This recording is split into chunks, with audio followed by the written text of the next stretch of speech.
Hello, everyone. We're going to get started here in just a few minutes. It looks like we have some people still rolling in. So let's let them get into the webinar real quick, and then we will get started. Okay.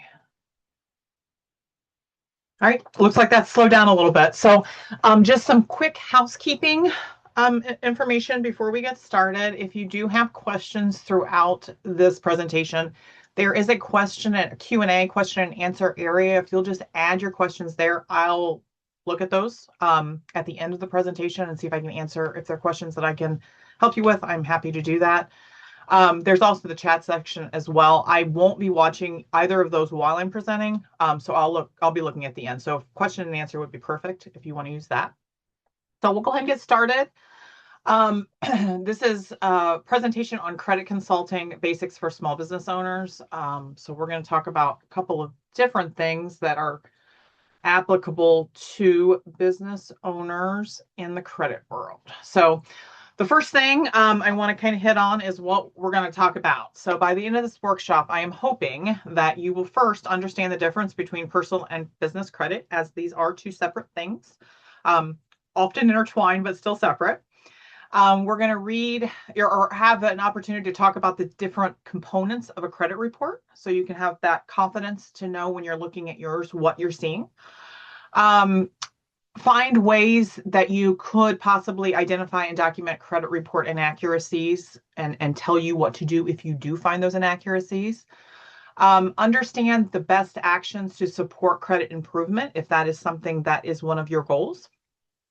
Get a little better understanding of how lenders evaluate credit and financial strength, and create a realistic credit action plan if that is something you're interested in doing moving forward. If you have some things that you want to correct or you want to improve upon, hopefully we'll be able to give you some steps for that. So, number one, why does credit matter for small business owners? The most obvious reason we all think of, right, is if I want to get a loan for funding, it's going to impact that. If I need to get a credit line or perhaps a credit card, that could impact that. Microloan eligibility. Of course, all of those things are impacted by our credit, both from a business standpoint and a personal standpoint. But it's also important to remember that your credit could also impact, even if you are able to get a loan, depending on what that number is, it could impact the interest rate and borrowing costs over a period of time. It can have an effect on what your insurance premiums might be. Also, vendor payment terms. So if you're working with vendors and you're actually setting up a credit situation with them for goods that you need to make your business run, that could have an impact. And if you're looking to lease for your business, certainly credit is going to be taken into consideration. So one example, one thing to think about as we're kind of entering into this presentation, a borrower with, say, a 580 credit score could very likely pay a significantly more over the life of a loan than a borrower who might have a 720 score. So those scores do matter. They impact not just whether the loan happens, but how the loan operates. Good credit can improve access to capital and reduce borrowing costs. So we talk about personal credit versus business credit. So our personal credit is what we think of with our own credit, right? It's what is linked to our social security number. Most often, lenders are going to look at the small business owner's personal credit when they're evaluating for business credit as well. So that's why it's important that we talk about that piece as it relates to business. Your personal credit reflects your personal borrowing and your personal repayment history. Now, the business credit still is linked, of course, to the business owner, but it also is linked to your EIN. So kind of that social security number for your business, so your EIN number. And the business entity itself has a way that tracks business payment history. So business credit can help separate business and personal finances. So it's important to always remember to do those two separate things, to keep things separate from your business and personal. Once you get started, we'll talk a little more about that soon. So but it is important to remember, I'll reiterate again, most small business lenders will review both your personal credit and your business credit if the business credit is established at the point of requesting funds. An important tool that we all have access to is being able to put our hands on our actual credit reports. This is from a personal standpoint right now that we're talking about. So one of those tools is called annualcreditreport.com. Even though it says annual, I do believe you can get it like once a week or something. I mean, they've changed the rules on that. It used to be you can get one free a year. Now I think you can get them pretty often if you choose to do that. It's not necessary per se, but you do have that opportunity. The nice thing about annual credit report is that it does give you the reports from Equifax, Experian, and TransUnion, so you'll have access to all three of the reporting agencies. Because, and the reason that's important is sometimes depending on who you have, who you're working with from a standpoint of lending or credit cards, et cetera, sometimes not all of these lenders report to all of the credit reporting agencies. So you want to make sure that you're looking at all three so you're getting a full picture of your situation. And credit information certainly can differ between these bureaus. So maybe it is the same reporting agency reporting, but something might be off on one that you know isn't right. And we'll talk about what to do if you see that happening. So things to keep in mind when we're talking about credit report versus credit score. These are two different things, but they're connected. So they're not necessarily interchangeable. The credit report itself is like a detailed history of your borrowing and repayment activity. It shows everything. Your credit score is that 3-digit number that's associated with your personal credit. So when you think of the two separate entities, the credit report is your financial report card. It gives all the information. Your credit score is just your overall grade. It's important to have to know your score. It's also important to have a really good understanding of what's on that credit report. So credit score models, scores typically range between 300 and 850, with 300 being the lower, 850 being ridiculously stellar. Average scores in the United States range between 714 for a FICO score, 700 to 705 for a Vantage score. So it's kind of nice to know where we fall in that average. Certainly all want to strive for those 800s, but the reality is we all fall in that lower range, and that is perfectly okay. So the FICO score is used by most lenders, where the Vantage score, which is associated with the numbers we just talked about, those are used by some banks, some credit monitoring services. So oftentimes you're going to see those scores be very, very similar, but if you do see two different scores, it is because it's being represented by two different models. So key credit score factors. What goes into making up your credit score? So when they look at your overall credit report, what they're looking at is these 5 things, with the 2 top ones being the most impact. So your payment history is worth 35% of your actual credit score. That's the biggest component. If you're paying your debts on time and the minimum payment at least, that is what's impacting your payment history score. The second important piece to your credit score is actually your credit utilization. That's worth 30% of your score. What that represents is the percentage of the available credit that you're using. We're going to talk about that more here in just a second on the next slide. Then the other 3 pieces, which are much smaller pieces, but still important, is your length of credit history. So basically what that means is how long you've had credit and it's being recorded. That's 15% of your score. Your credit mix, so that would be, do you have car loans and credit cards and different kinds of credit on your credit report? That's worth 10%. And then we've all heard the story, if I go and apply for credit card after credit card, my credit report will get dinged, so to speak. Those dings, those hard impacts, or those hard inquiries, that's the word I'm trying to find, that's worth about 10% of your overall credit score. So as you're working through perhaps maybe trying to improve credit, your goal is to not apply for new credit, because that's one you can certainly control, and that's worth 10% of your score. So I mentioned that we would talk about what credit utilization means. Our goal for our credit utilization is to be at 30% or below of our available credit. So think of it this way. If you have a $10,000 credit card limit and you are using 3,000 of your available credit with 7,000 sitting there open that you're not touching, your utilization in that case is 30%. So that's your goal, 30% or below. Same kind of concept. If you have a $10,000 credit card limit and you're only using 1,000, your utilization is 10%, even better. The closer to zero you get that utilization, the better. I mean, obviously, you're going to use credit. That's what credit's there for. But try to keep in mind as you're looking at your credit report that you want to keep that at 30% or below.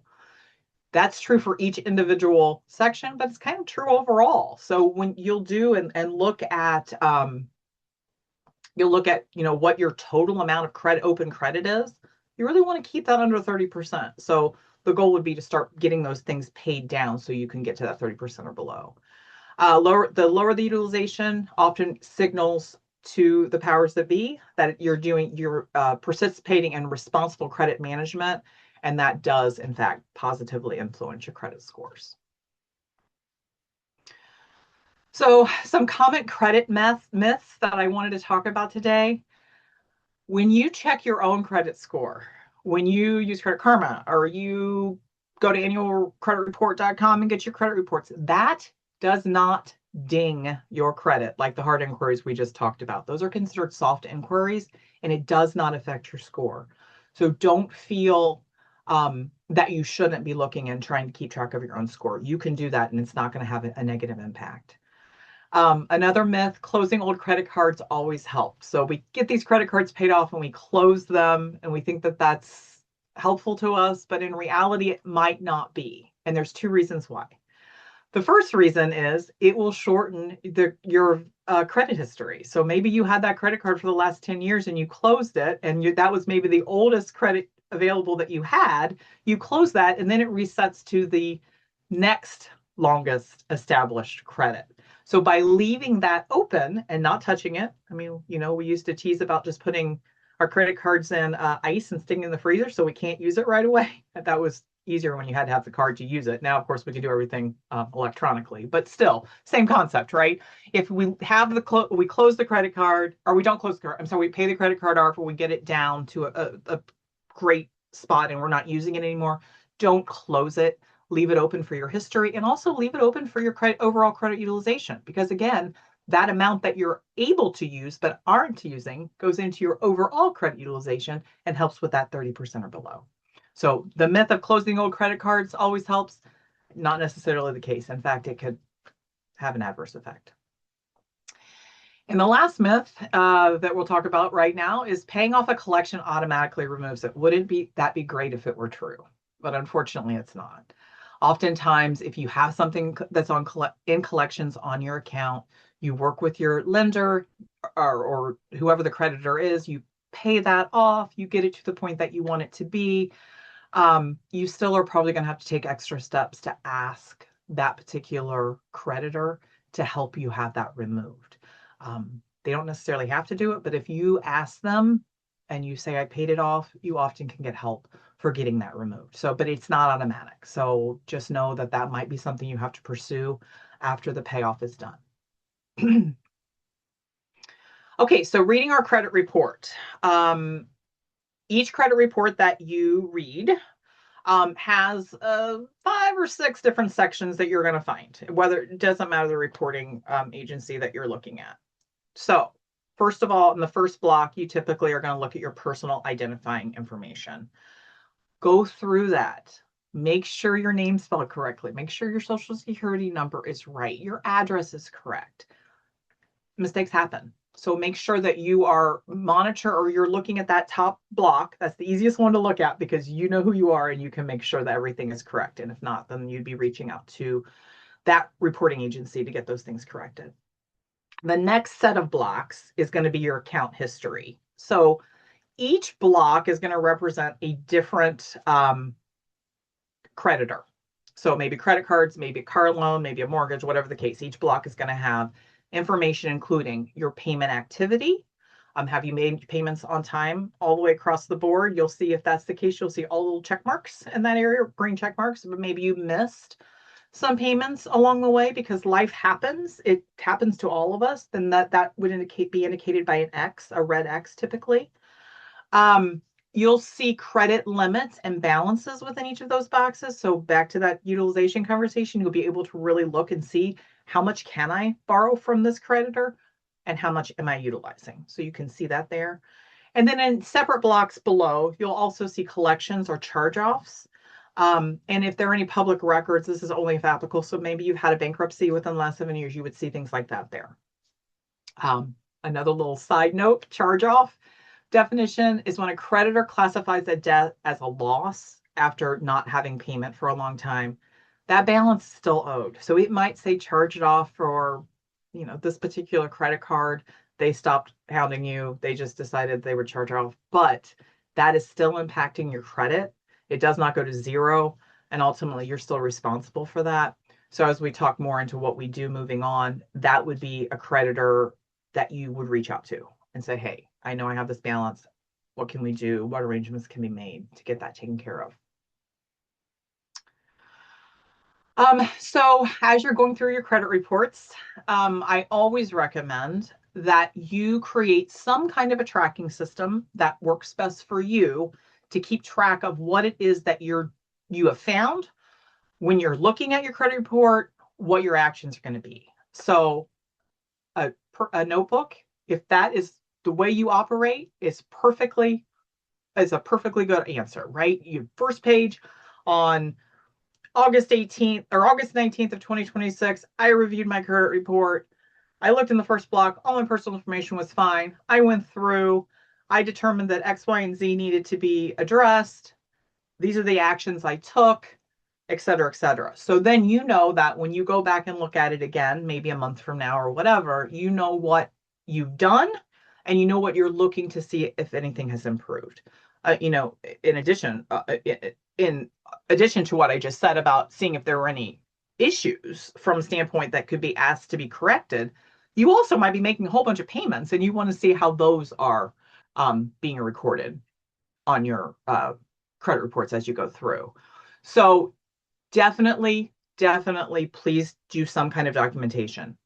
Notebooks, perfectly acceptable. If you're a spreadsheet person, a Google Sheet person, set something up like that you can just keep track that way. Whatever works the best for you. And some people might even use like a personal date book or an appointment book that you keep information in. Whatever plan is best for you, just implement it as it relates to your credit journey, we'll call it. Okay, so now we talk about the fact that now you've looked at your report. You find that there are some issues that you didn't know were there. So maybe you do find that there is an account that was taken in your name that's not yours. Maybe you find that there's a credit card on there that was paid off, but it's not represented that way. Certainly different reasons that you might be a red flag for you as you're looking, or maybe you find something that the payments that you were making religiously and were not reported properly. So you gather documentation of that particular issue. If it's payments weren't reported correctly, but you can show on your bank statements or some kind of way that you were paying and here's the dates I paid it, that would be good documentation to bring in. My name's spelled wrong, show your birth certificate. That's good information. So whatever is going to mitigate the problem, gather that supporting documentation. You are able to submit disputes online with each bureau. So when you have those credit reports that you're getting electronically, annualreport.com is one option, but certainly there's other options out there. You typically can do a dispute right there in their system. You hit a button, you upload any relevant records that you feel are important, you explain to them what the problem is, and then you monitor the responses. You're really looking at about a 30-day window from request to maybe first action. That's why, again, you're keeping track of all this information on your notepads or spreadsheets or however you're doing it. So you can keep track, hey, I did check in 30 days later, this change happened or this change didn't happen. What am I going to do to follow up? Well, the change happened and there's still more information they might need, I follow up. Or nothing's happened, I want to see where they're at with the process. So remember this, a dispute is a formal request to review and correct inaccurate or incomplete credit report information. That is the only time you do a dispute. It is clearly inaccurate, and I can show you why it's not right. Disputes should only be submitted for information that is inaccurate, incomplete, or unverifiable. Keep that in mind as we go to the next slide. Now, let's say you've looked at your credit reports and you do see that there is a period of time that perhaps maybe you were unemployed or something was happening in your life that put you behind. As I always say, life's, right? That put you behind and you weren't able to make all of your payments on time. So you're seeing some consistent red X's, but you can correlate that time to something that was happening that you want to explain to them and say, hey, I am going to throw myself on your mercy. You can see that during this time I was having a rough time. I was unemployed. I can show you that information that I was unemployed. But since then, I'm paying my payments on time. You can see my little green check marks are there. And I'm really going to request a goodwill adjustment of that particular creditor, explain your circumstances, and kind of throw yourself on their mercy and say, can you please help me to correct these or make some kind of notation on my report that helps me to raise my score because I am doing better now. Always, when you do that, you want to acknowledge your responsibility, explain your circumstances, and just politely ask for reconsideration. It is up to them. It is totally up to the creditor's discretion, but oftentimes they will help. And if you don't ask, they won't. So it is worth taking that time to put in those goodwill adjustment requests and move forward and see what you can get. Another adjustment that you could find that you might need is this exact same scenario we just described, except you know that those payments were being paid because you had surgery, you became ill, something happened from a medical standpoint that you need, that you were just not able to fulfill the obligations as they were laid out at that particular time. Same process, except you're going to ask for a medical hardship appeal, basically. So same idea, you want to determine who you're going to reach out to from a creditor standpoint. You're going to collect any documentation that helps to quantify what you're saying. And you're going to then ask for a medical hardship to help to improve that credit score. Again, it's probably a good idea that you're showing some improvement after the fact, and they're not going to do it without you asking. So if you have situations like that on your credit report, reach out, see what they say, keep track of how you've reached out, and see what you can work through. Because again, if you don't ask, they won't do it. And if you do ask, they very well may. Never a guarantee, but still worth a try. So to just kind of recap this, let's remember a standard dispute, the information is just not correct. Period. It needs to be fixed. Not my problem, not something I've done. It's just some kind of a data issue that needs to be acknowledged. Or a goodwill or a medical hardship request, the information is correct, but there's reasons why it's correct. I had extenuating circumstances. I was ill. I was unemployed, whatever the case may be. So those are the two things to remember. Standard dispute, incorrect, goodwill and medical hardship, extenuating circumstances. Don't mix the two up because you never want to ask for a dispute because you had a medical issue. That gets all wonky. You want to make sure you keep those separate. Okay, so we've gone through, determined if our information is correct. We've looked and see if there's any extenuating circumstances that we can request hardship help with. And now the reality is there are some things on my credit report that are not great, but I can't really say it was because I was unemployed. I can't really say because I was ill. Again, it just happens sometimes. We go through things as human beings that cause us to maybe not always be perfect with our credit. Now what do we do? Well, disputes, unfortunately, are not available in that situation. If there's no extenuating circumstances that we can explain except that we were just things happen, then we need to start figuring out what's our plan of attack to start improving our credit. So if there is negative information and it is accurate, meaning your payment consistency wasn't consistent, what's the first thing we can do? We can start focusing on improving that payment consistency now. Start from today. It's perfectly fine. We might want to choose, if we have outstanding balances that are way over that 30% goal, let's start figuring out how to reduce those balances. Again, like I said earlier in the presentation, limit new credit applications at this point. If you can avoid doing it, do it, because that is one thing you can absolutely control, that 10% score value. And then, of course, you can use structured debt repayment strategies, and I'm going to talk about this now.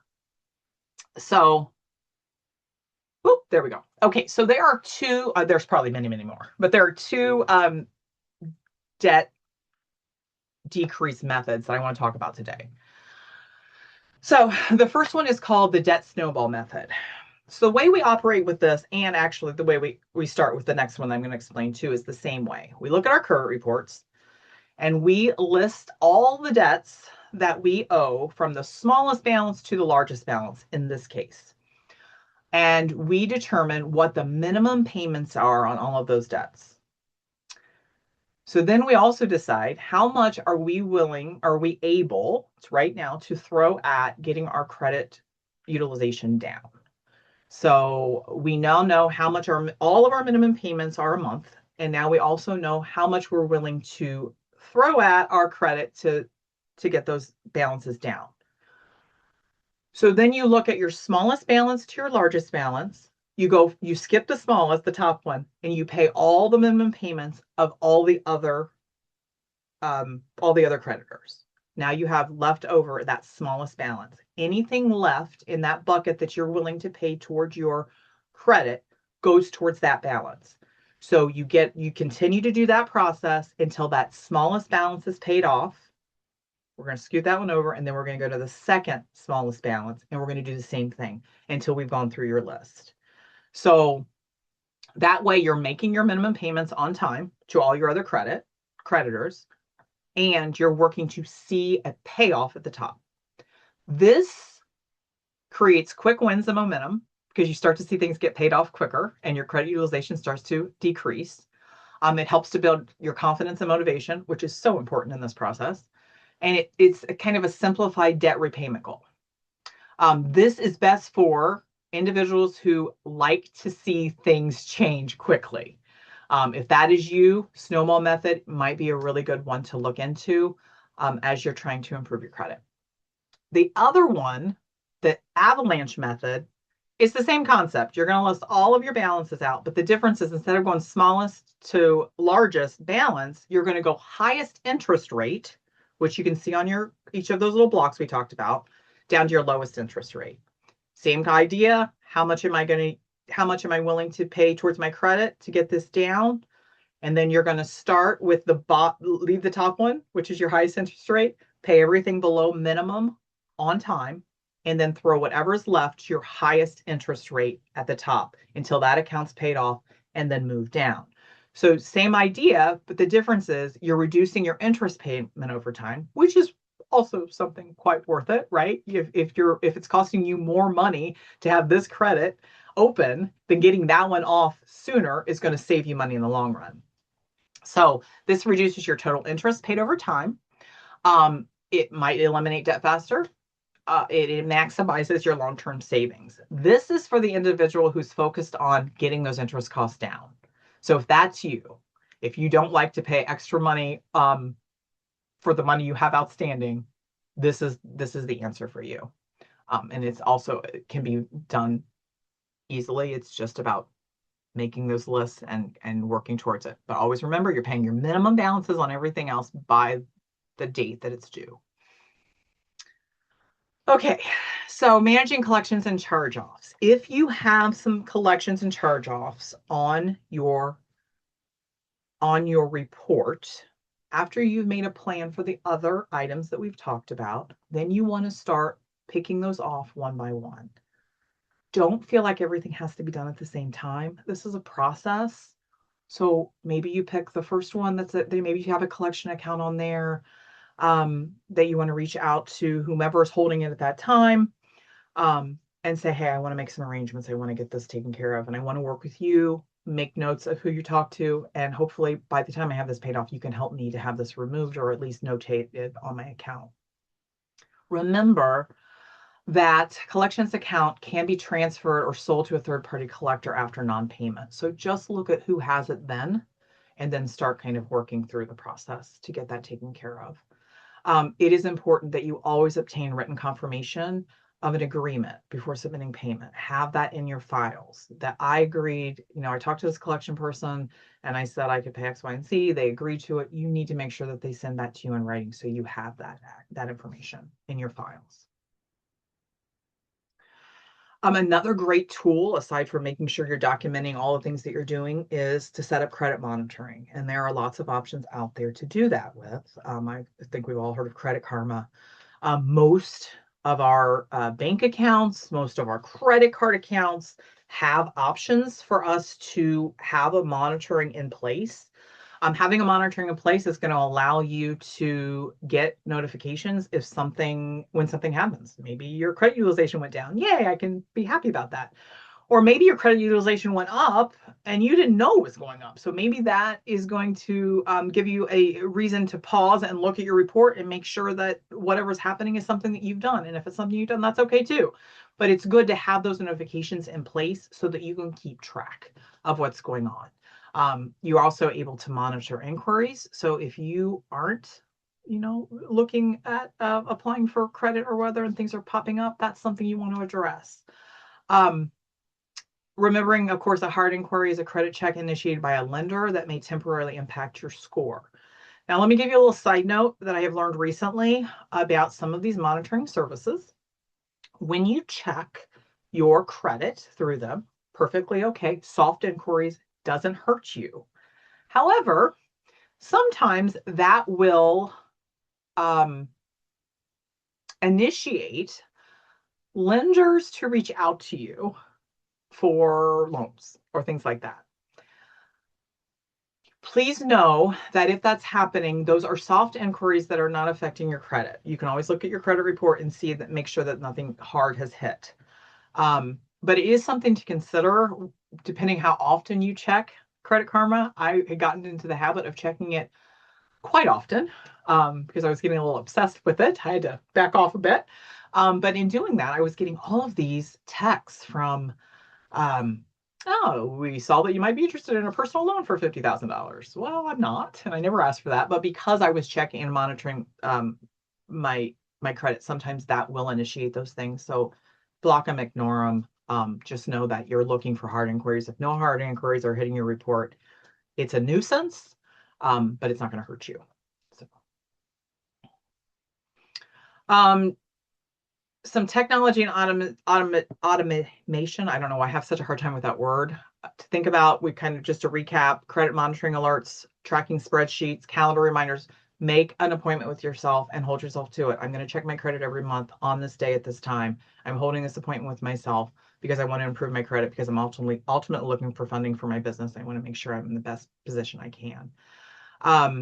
Task management applications. Also, if you're one of those people like me that needs something on my calendar that is like automatically telling me to do certain things, check and see about the inquiry that I did for this particular credit request, etc. Put them on your calendar and hold yourself to those. Don't let other things get in the way of them. It's easy to do that, but if you're holding yourself to those times, then you don't have to think about them any other time. You know that you have something on your calendar to complete that task or complete that event or whatever the case may be. And then if you're thinking about it outside of those times, you say, hey, I don't have to think about it right now. I can wait until that day. So that it's a very good way to keep yourself accountable. And remember, through this process, consistency is what drives long-term results.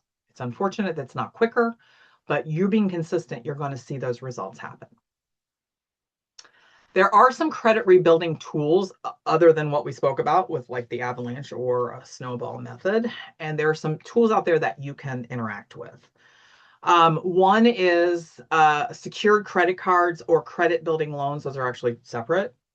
Basically, the way those work is that you deposit X, Y, and Z amount, whatever that lender or credit card requires, and you are working off that balance that you put into that you deposited. So maybe you put $500 towards this credit card. You were basically using that $500 as credit. So maybe you put $500 and you use that just for my gas.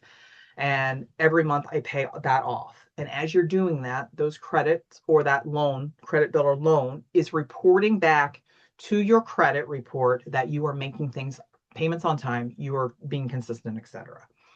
And then there's a certain point in the process that you will get that deposit back, and then hopefully you're in a situation that you don't have to have a secured one anymore. You can do a different kind, and that will allow you to kind of move through the ranks of your credit.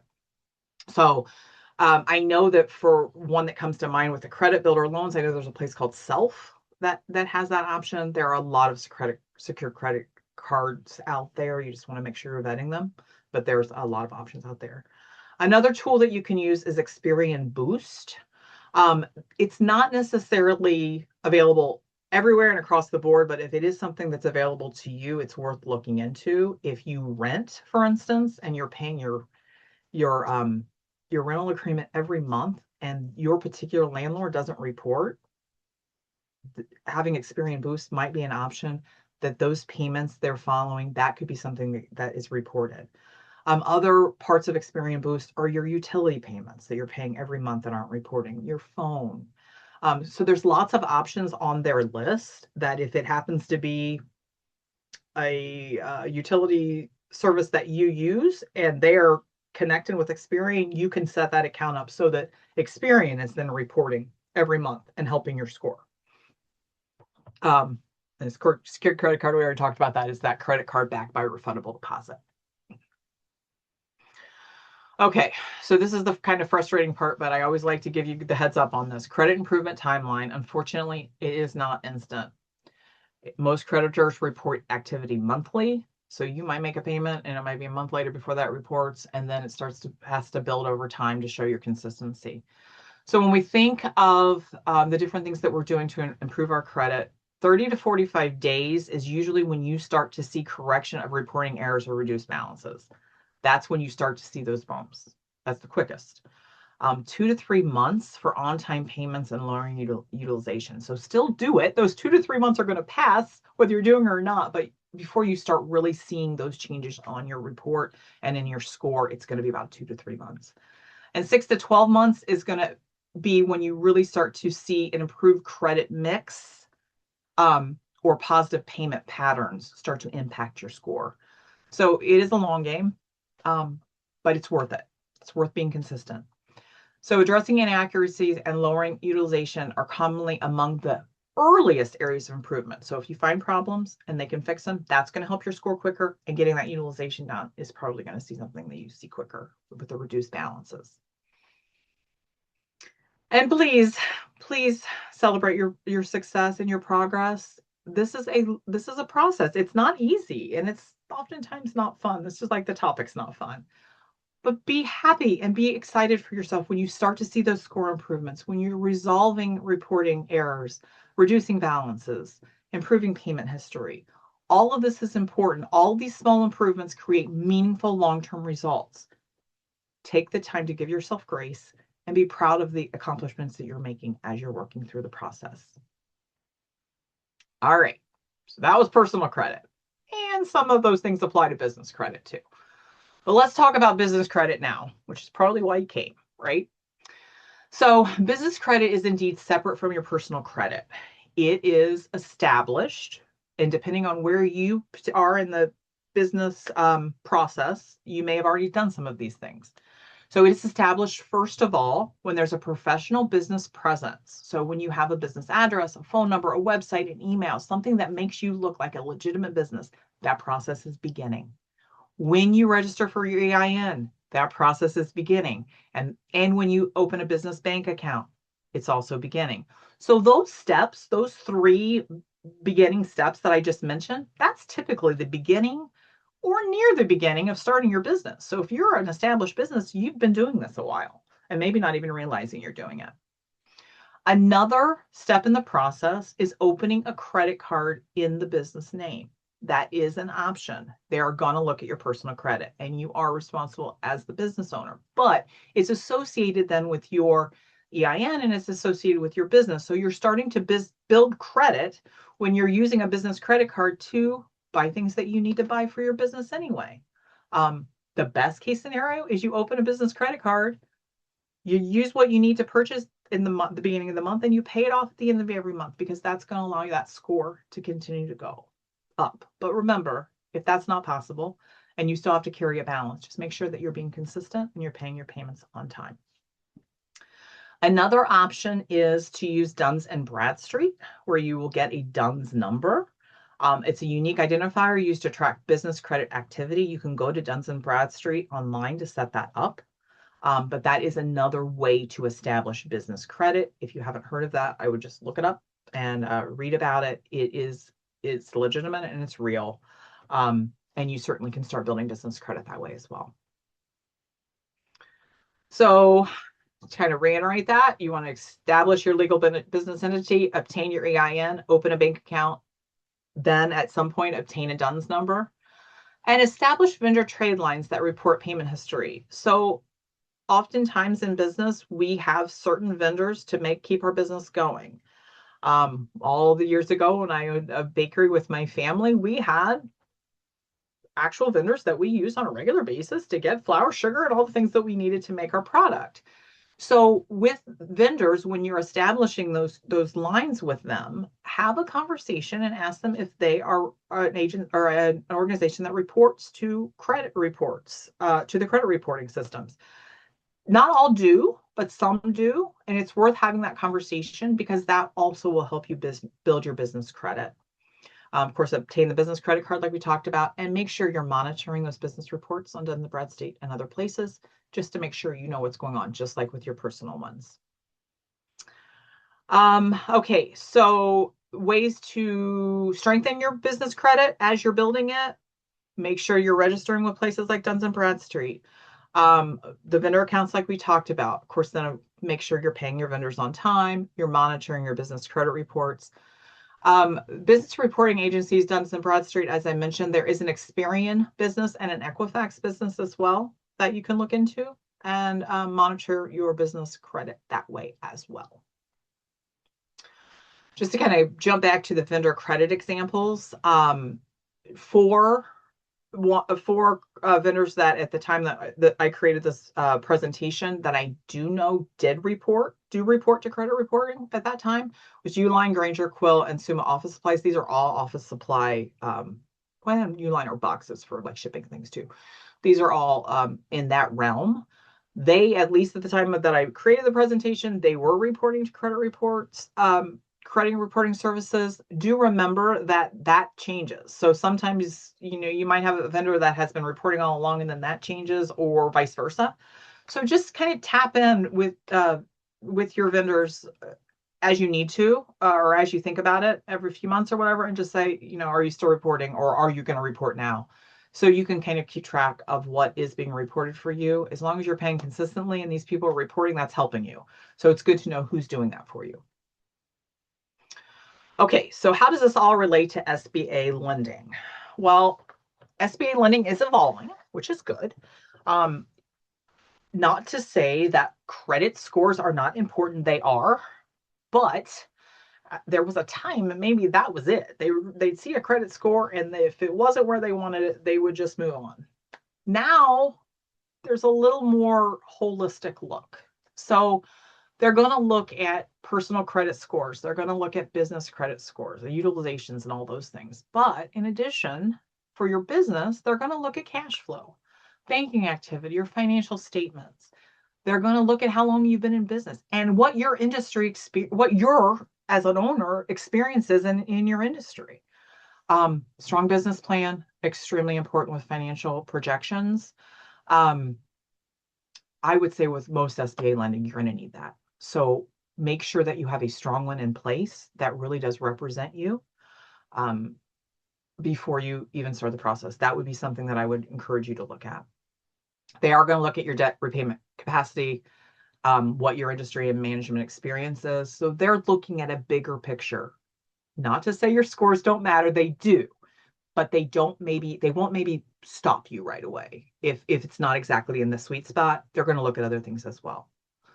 So do remember, of course, a strong credit score remains important, but increasingly lenders are evaluating an overall strength of the business.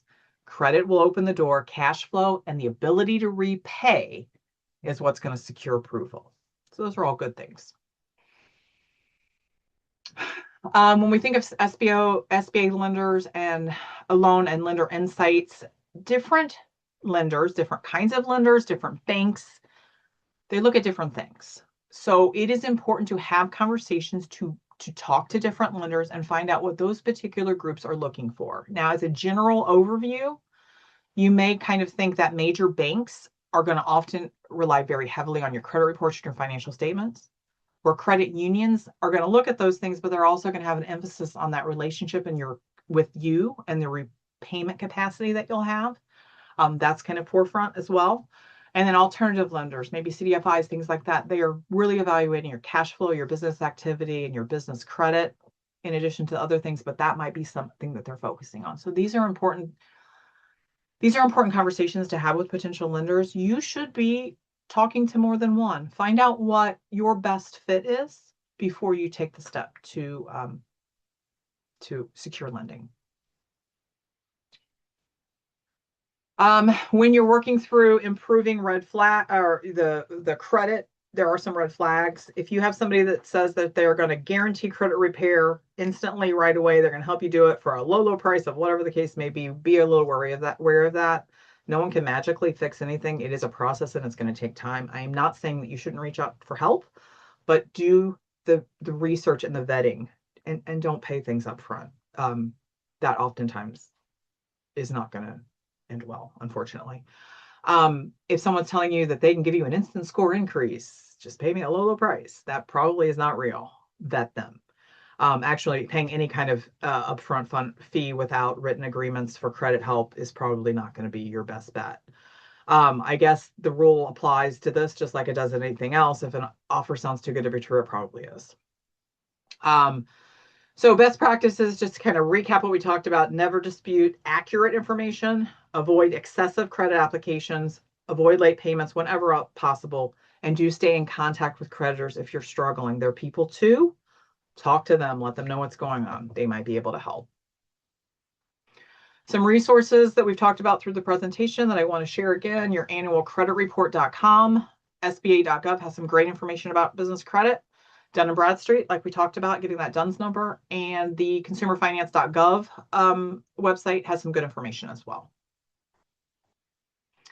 So what do we do now? Well, I've got a 90-day credit improvement idea challenge and then a 30-day. So if we want to spread this out over 90 days between now and the middle of September, just get your reports and review them. Look at any accuracies. Month 2, maybe start reducing your utilization, address outstanding issues if those are situations that apply to you. Month 3, start really working on that positive payment history and monitoring progress. Creating sustainable credit improvement habits. Progress is measured in months, not days. Continue to remember that. Just do the work and it'll end up paying off in the end. If you want to do something now, if you want to make this quicker, maybe within the next 7 days, pull that credit report. They're free. Set up monitoring if you haven't done that already. Find some potential inaccuracies. Maybe choose one of the creditors that you want to reach out to if there is an inaccuracy, or if you want to set up some kind of a plan with them or a hardship appeal or whatever the case may be. Or just say, I'm going to reduce one balance if it's possible. Small actions, meaningful results. Small actions, meaningful results. And last but not least, this was brought through Community Ventures, and they are there to help as well. So here is the information that you can reach out to them and see what they can do to assist with any questions you might have. Now, I will say that this information will be sent out to you. These slides will be sent out to you. And I think even the video, possibly. So you'll be receiving that through Eventbrite, where you signed up. So with that said, that's the end of my presentation. If anyone has any questions, I'll stick around for a few minutes. I'm going to look in the Q&A area and see if anything is in here, and it doesn't look like there is. So if there's a chat. Let's see what this is. Oh, you're welcome. Thank you for coming.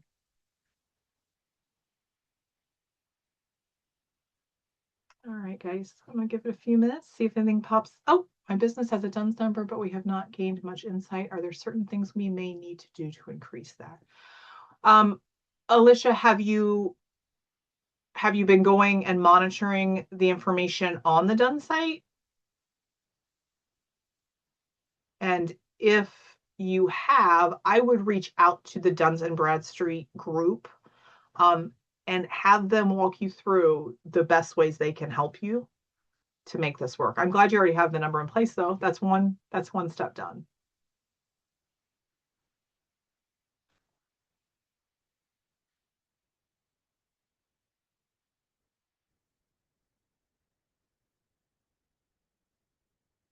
It doesn't show much. Okay, I I would I would reach out to them and let them walk you through the best ways to utilize their services because Duns and Bradstreet is one of the cornerstones of business credit. So have them help you through that process. They'll know better than anyone to let you know what you need to know. Perfect. Looks like there's something new down here. Let's see.